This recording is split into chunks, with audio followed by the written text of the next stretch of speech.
नमस्ते, आप लोग देख रहे हैं अमरावती मंडल न्यूज़। आप सबका इस चैनल में हार्दिक हार्दिक स्वागत है। हम आज बात करने के लिए आए हैं सैयद आसिफ हुसैन सर के साथ, जो एक शिक्षा संचालक है तथा माजी नगर सेवक है और कोई भी पक्ष के साथ उनका नाम जुड़ा हुआ नहीं है। जब वो नगर सेवक बने तो अपक्ष ही नगर सेवक बने थे। तो आज इनसे हम बातचीत करने वाले हैं और मैं आपसे पहला सवाल ये पूछना चाहती हूँ कि जो अमरावती का अभी पॉलिटिकल एटमॉस्फेयर है, उसके बारे में आपकी क्या राय है? एटमॉस्फेयर तो जो हर बार इलेक्शन में रहता है वैसे ही है, लेकिन देश में जो चल रहा है उसके प्रति जो लोगों में अस्थिरता है वो बहुत ज़्यादा देखने को मिल रही है। मैं ये मैं ये पूछना चाहती हूँ कि जो एरिया में अभी हम लोग बैठे हैं वो अमरावती का एक अलग एरिया माना जाता है। ये अमरावती का पश्चिम एरिया है, तो ये एरिया की क्या समस्याएं हैं? पश्चिम एरिया में तो समस्याओं का अंबार है। चाहे वो कोई भी विषय को लेकर लो आप, डेवलपमेंट से लेकर एजुकेशन से लेकर प्रत्येक समस्या जैसी की तैसी धरी हुई है। कोई विकास कार्य नहीं है। अभी आप वो उड़ान पुल के कार्य देख लिए, पिछले 7 वर्षों से ये कार्य चालू है। मुझे अभी लगता है कि और शायद इसे 2 साल लगेंगे। तो मतलब जो विधायक थे हमारे नवनीत जी राणा, अपक्ष विधायक, क्या उन्होंने ये इस एरिया की तरफ ध्यान नहीं दिया? वो 2019 से चुनकर आए हैं, बहुत से एरियो में उन्होंने विकास भी किया, लेकिन विशेष कैसा है कि कुछ थोड़ी बीच में समस्याएं निर्माण होने के कारण जो भी विकास का कार्य इस तरफ उनका वो थमा ही रहा। अभी तक के कोई ऐसे विकास कार्य इस तरफ नहीं हुए। ऐसा नहीं कि वो इनके पहले भी बहुत से खासदार चुन के गए, उन्होंने भी अपने जो कुछ इस एरिया में प्रचार करके बोलो या जिस तरीके से जनता ने उनको सहयोग दिया वो चुन के गए, लेकिन पिछले काफ़ी अरसे से इस पश्चिम क्षेत्र के अंदर विकास कार्य जिस गति से होने चाहिए मैं नहीं समझता कि वो है, नहीं हुए। ये जो पश्चिम एरिया है अपना, ये दुर्लक्षित रहने का मेन रीजन क्या होगा? दुर्लक्ष्य रहने का कारण भी यही है। मैं इसके लिए कुछ हद तक के मतदाताओं और जनता को भी दोषी ठहराता हूँ कि हम बड़ी धूमधाम से किसी भी व्यक्ति को, चाहे वो आमदार हो या खासदार हो, हम चुन के देते हैं, लेकिन जो लगन के साथ हम उनको चुन के देते हैं उसी लगन के साथ में हम अपने एरिया की समस्याओं को उनके सामने रखकर विकास कार्यों को इस पश्चिम क्षेत्र में लाने का प्रयास नहीं करते और चुन के गए उम्मीदवार भी इसको अनदेखा करते हैं। देखिए, एक आपकी जो कम्युनिटी है, इस कम्युनिटी को एक स्टैंप लगा हुआ है कि ये कांग्रेस का वोट बैंक है। नहीं, ये सोचना आपका गलत है कि भाई ये मुस्लिम कम्युनिटी कोई कांग्रेस का वोट बैंक है। नहीं, मैं फिर आज तो बहुत दौर बदल गया है। मैं मुस्लिम समाज से भी और अन्य लोगों से भी यही कहूँगा कि समय बहुत कुछ बदल गया है। कोई भी ऐसा नहीं कि भाई कोई दूसरे समाज का वोट व्यक्ति है तो वो किसी बीजेपी का वोट बैंक है या मुस्लिम है तो वो कांग्रेस का वोट बैंक है। ऐसा बिल्कुल भी आज के दौर में नहीं है। जनता सब कुछ समझ चुकी है। जो उम्मीदवार इस एरिया में विकास करेगा, ऐसे उम्मीदवार को चुन के देने का जनता ने मन बनाया हुआ है। लेकिन हम देखते हैं कि आपकी कम्युनिटी के जो लोग हैं वो लोग ज़्यादातर राष्ट्रवादी कांग्रेस और कांग्रेस में ही दिखाई देते हैं, या फिर खुद की कोई बना लेते हैं, अपक्ष खड़े रह जाते हैं, लेकिन बीजेपी की तरफ कोई जाता नहीं है। इसका क्या रीज़न होगा? नहीं, जाते हैं। जिनको बीजेपी की तरफ जाना है वो भी बीजेपी में जाते हैं। ऐसा नहीं, आप देखो ऊपर से केंद्र लेवल से देखो, कई अन्य खासदार आमदार बीजेपी, शिवसेना, अन्य पार्टियों में भी है। ऐसा नहीं है कि भाई वो इसी पार्टी में रहते हैं। आपने राष्ट्रवादी और कांग्रेस का नाम लिया, बहुत सी पार्टियां हैं, समाजवादी है, MIM है, बहुत सी पार्टियां काम कर रही है। ऐसा कुछ विशेष नहीं है कि मुस्लिम समाज किसी एक ही पार्टी का धरा बंधा है। जो चाहेगा अभी आने वाले समय में आपको देखने को मिलेगा। आपको कभी ऐसे नहीं लगता कि अमरावती जिले में कोई बुलंद ऐसी मुस्लिम समाज की आवाज़ होनी चाहिए? बुलंद आवाज तो पहले से भी है, लेकिन सिर्फ इतना है कि उसको सुनने वाला आमदार या सुनने वाला खासदार होना चाहिए। कि वो आवाज़ को समझ सके और इस पश्चिम क्षेत्र के जो भी मतलब समस्याएं हैं उसको निपटाने या उनको करने का प्रयास करें।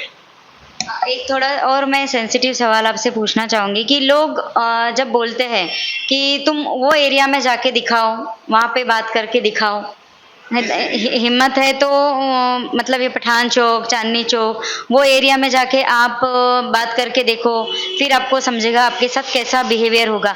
तो ये जो डराया जाता है पश्चिम एरिया को लेकर, किसको डराया जाए? सामान्य जनता को, जब तक ये लोग एक दूसरे को जानेंगे नहीं, पहचानेंगे नहीं, तब तक जो जाति और धर्म का राजकारण है वो होता रहेगा। तो ये जो डराया जाता है, इसके पीछे क्या इरादे क्या होंगे? देखिए, कौन किसको डराता ये तो मैं नहीं जानता, लेकिन आप खुद भी देखते हैं, मैंने भी देखा है कि हमारी जो भारतीय संस्कृति है वो मिली जुली है। सभी जाति धर्म के लोग कई 100 वर्षों से एक साथ मिलजुल कर रहते हैं और आज भी रह रहे हैं। ऐसा नहीं है, कुछ उपद्रवी मानसिकता वाले लोग हर समाज में मिलेंगे, ऐसा नहीं कि इसी समाज, हर समाज में मिलेंगे। और रही बात कि आप उस एरिया में जाकर देखो, बताओ, ऐसा नहीं है। अभी सभी हमारे भी हिंदू भाई दोस्त है, वो इन एरिया में आते हैं, हमारे यहाँ पे उनका खान पान होता है, हमारा खान पान उनके वहाँ होता है, एक दूसरे से मिलना जुलना है, अनेक व्यापार जुड़े हुए हैं। ऐसी समस्या बिल्कुल भी नहीं है, ये कुछ समय से देखने को मिल रही है और आप भी देखेंगे कुछ थोड़ा और समय चलेगा, फिर अपने आप समस्या हल हो जाएगी। अभी जो अपना अमरावती का लोकसभा का इलेक्शन है 2024 का, उसमें जो नाम, बड़े बड़े नाम हैं, उनमें से आपके नज़र में कौन सा उम्मीदवार है? देखिए, उम्मीदवार तो बहुत सारे खड़े हैं और अपने अपनी किस्मत वो भी आजमा रहे हैं और जनता भी पिछले चुनाव 2019 के बाद अब उन्हें और दोबारा किसी अच्छे खासदार को चुनने का अवसर मिला है और जनता बहुत समझदार है कार्यों को लेकर और दूसरी भी बातों को लेकर। जो भी उम्मीदवार मैदान में खड़े हैं, जो सबसे, मेरे अकेले के मत से कुछ नहीं होगा, जनता जो चाहेगी कि कौन सा उम्मीदवार सक्षम है, जो सभी समाज के लोगों को समान स्तर पर लेके चलने का प्रयास करेगा, जाति धर्म से उठकर जिले में विकास कार्य करने का प्रयास करेगा, ऐसी मानसिकता वाले खासदार को जनता इस चुनाव में चुनकर देंगी, ऐसा मेरा मत है। जनता तो चुनकर देंगी, लेकिन आपकी नज़र में कौन सा ऐसा इंसान है कि जो सबको लेकर चल सकता है?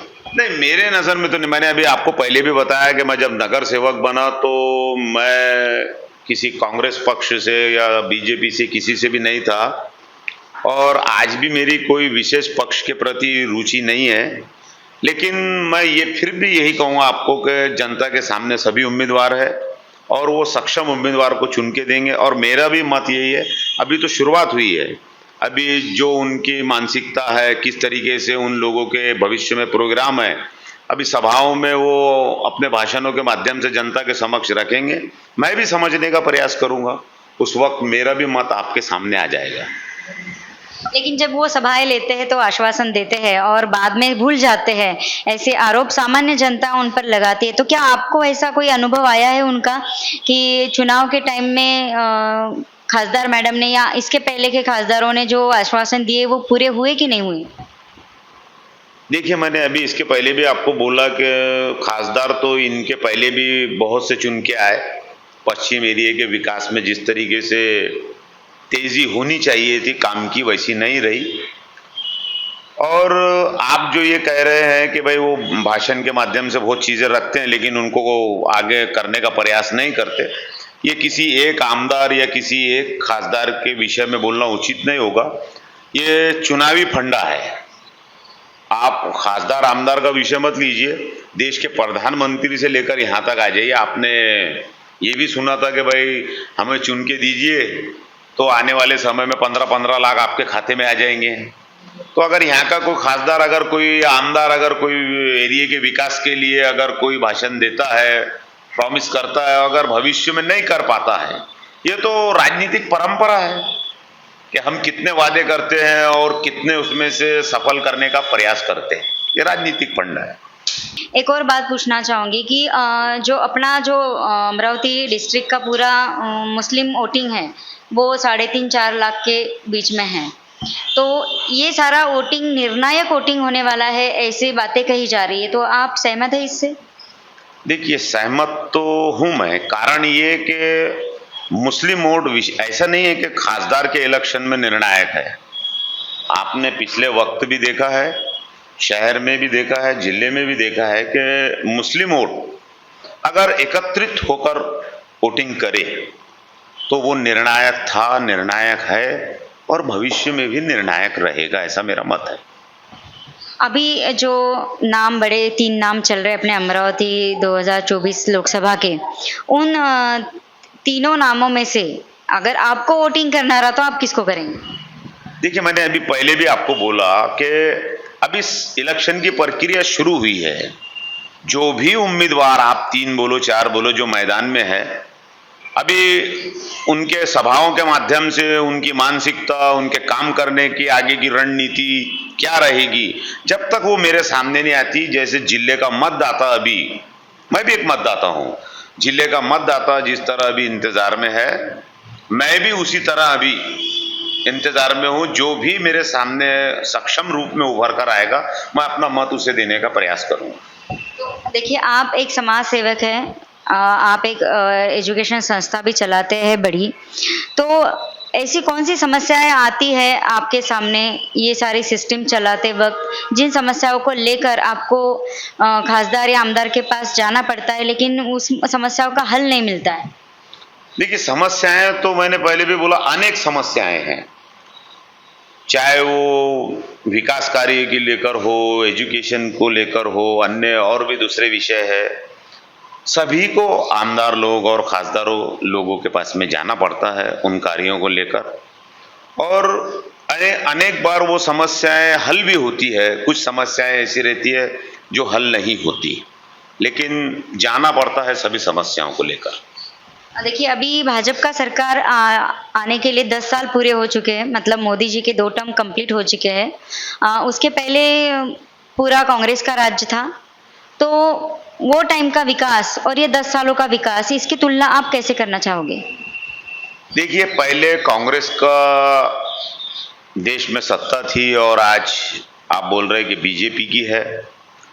आप देखिए, समय बदला है, लेकिन जो कांग्रेस पार्टी के समय विकास कार्यों को लेकर जो विभिन्न एरियो में समस्याएं रहती थी, मैं समझता हूं कि ये 10 सालों में भी वैसी की वैसी ही बनी हुई है।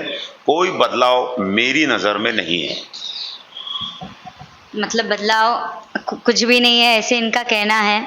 तो अभी इनका जो नारा चल रहा है, अब की बार 400 पार, तो अब की बार 400 पार आए तो क्या आने वाले 5 सालों में भी ऐसी परिस्थिति रहेंगी, ऐसे आपको लगता है? देखिए, ये तो एक हर पार्टी का अपना अपना वो रहता है बढ़ चढ़कर बोलने का कि अगर मेरी 200 सीटें आती तो मैं 400 बोलूं, 300 बोलूं। जनता है, जनता ने आपके 10 सालों में देश के अंदर कार्य देखे हैं, किस तरीके से विकास कार्य हुए, किस तरीके से अन्य कार्य हुए, विभिन्न समाजों के बारे में देश की सरकार की क्या मानसिकता रही, क्या सोच रही, ये सारे देश भर की जनता ने, देश में जितने समाज है सबने देखा है। वो बोल रहे हैं कि 2024 में वो 400 के पार जाएंगे। मुझे नहीं लगता कि वो 400 के पार जाएंगे, लेकिन जनता है, 400 के पार भी ली जा सकती और 400 के नीचे भी ला सकती। ये सब अधिकार जनता के हाथ में है, अंतिम निर्णय जनता का रहेगा। मैं आपसे पूछना चाहूंगी कि ये एरिया में एग्जैक्टली जो बड़ी समस्याएं कौन कौन सी है? देखिए, समस्या तो सबसे पहले विकास की है, और मैं एजुकेशन सिस्टम से जुड़ा हूं, इसलिए मैं एजुकेशन की समस्या को भी समान स्तर पर रखता हूं। आप देखिए, मैं तो एक प्राइवेट मैनेजमेंट चलाता हूं। आप महानगर पालिका की शालाओं की स्थिति देखिए, जिला परिषद की शालाओं की स्थिति देख लिए। वहां पर कभी एक समय था कि विद्यार्थियों का अभाव रहता था कि भाई शाला में विद्यार्थी कम आ रहे हैं, लेकिन आज कोरोना के नाम पर जो शिक्षा भर्ती बंदी लगाई गई, आज कोरोना जाने को कितना समय हो गया, लेकिन आज भी आप देखिए कि जितनी भाषिक स्कूलें हैं, चाहे वो मराठी भाषिक हो, उर्दू भाषिक हो या हिंदी भाषिक हो, शिक्षकों की कमी आज भी है। एक एक कक्षा में 60-60 विद्यार्थी है, लेकिन 2020 में शिक्षक रिटायर होने के बाद में आज तक उन पदों को नहीं भरा गया। तो आप इस पर से समझ सकते हैं कि शिक्षा की हालत क्या है।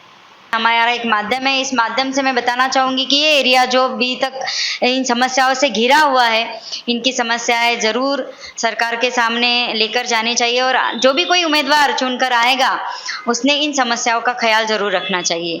आपने मंडल को आपका बहुमूल्य समय दिया, उसके लिए मैं आपका बहुत बहुत शुक्रिया अदा करती हूँ।